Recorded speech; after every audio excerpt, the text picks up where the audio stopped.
CES, or the Consumer Electronics Show, bills itself as the most powerful tech event in the world, and it all kicks off in just 2 weeks in Las Vegas. This year's lineup is packed with big themes like mobility, digital health, and of course, AI will be front and center. Last year, the conference drew more than 142,000 attendees. And joining me now to share more is Gary Shapiro. He's the CEO and Vice Chair of the Consumer Technology Association, which organizes CES. Gary, welcome to NYSE Live. Thank you, Ashley. Thanks for having me. Of course. So what kind of undertaking is it to plan a tech conference of this scale, and how is CES 2026 coming together so far? Well, it takes a lot of planning years ahead of time. It's the biggest event in the country, if not the world, focused on technology and business. We get 40% of the people from outside the United States, and it's open to trade only and investors, as well as obviously innovators, because it's where innovators come together, and global innovation is on display in just about every major company in the world focused on technologies there in one way or the other. All signs are pointing great. For CES 2026 in Las Vegas, January 6th through 9th, we have a record number of innovation award winners, over 3,600. We'll have about the same number of companies exhibiting, several thousand companies, and we'll be in almost 2.6 million net square feet of exhibit space across just about every major Las Vegas facility.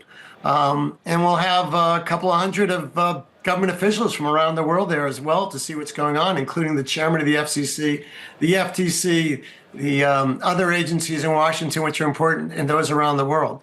Big focus on healthcare. What's different this year? Let me tell you something. We have so many, it's a long list, but I'll say we have a focus on manufacturing we haven't had before in the US. On wearables as well, we have a lot of wearable companies, all sorts of parts of the body, including the CEO of Aura Health will be one of the featured speakers.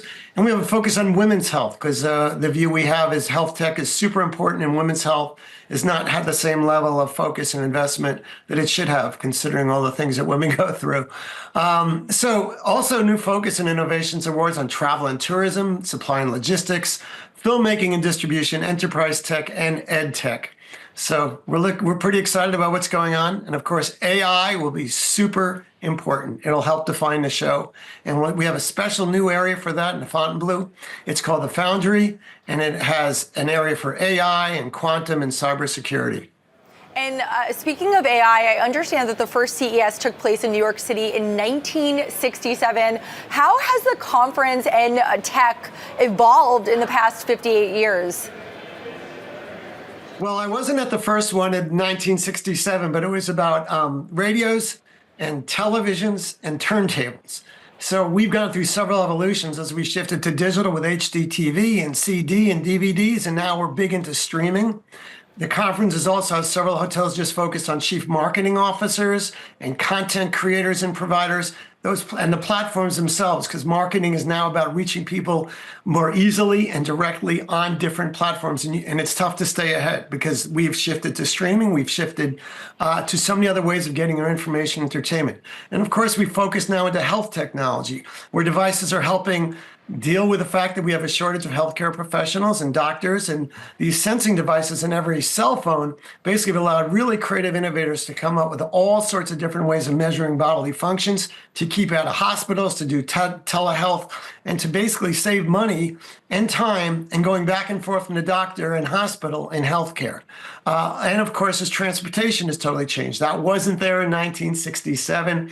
We have all sorts of transportation. Obviously, we have a whole mobility area, and it's just not cars. There's huge trucks. Oshkosh is there with a huge exhibit. Caterpillar and John Deere is showing what they could do with agriculture and using technology in a big way. We have all sorts of other companies that are in areas of mobility involving water and air, and even, of course, tunneling through the tunnels using the Tesla cars. There's several of them now in Las Vegas, and they're a great way of getting around. Las Vegas is the only city in the world that could really handle CES given its size, and innovation is what defines it. And so much has changed. It's hard to imagine how different it is than it was in 1967. It's science fiction coming true.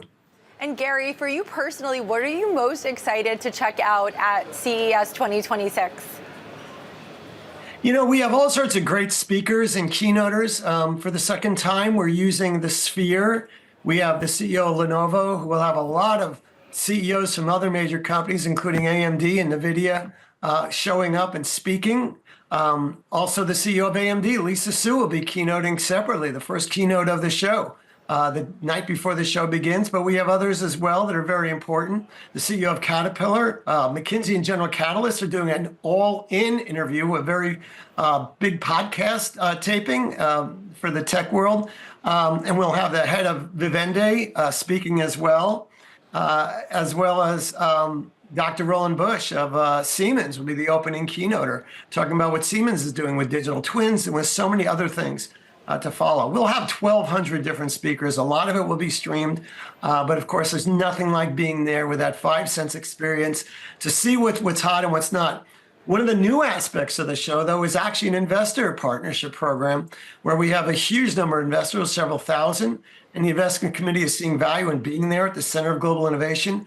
It gives investors the exclusive access to exhibitor funding insights, what exhibitors are interested in investments, dedicated networking events, curated programming and content. And it's open to anyone who's an angel investor, VC, corporate investor, family office, grant maker, mutual fund, and it's all on CES.tech.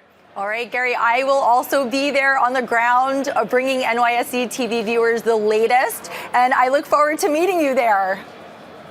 I look forward to seeing you, Ashley. Wear comfortable shoes, drink plenty of water, and things are further than they appear in Las Vegas. So plan ahead and use the app. I've heard that. Thank you so much, Gary Shapiro, CEO and Vice Chair for the Consumer Technology Association.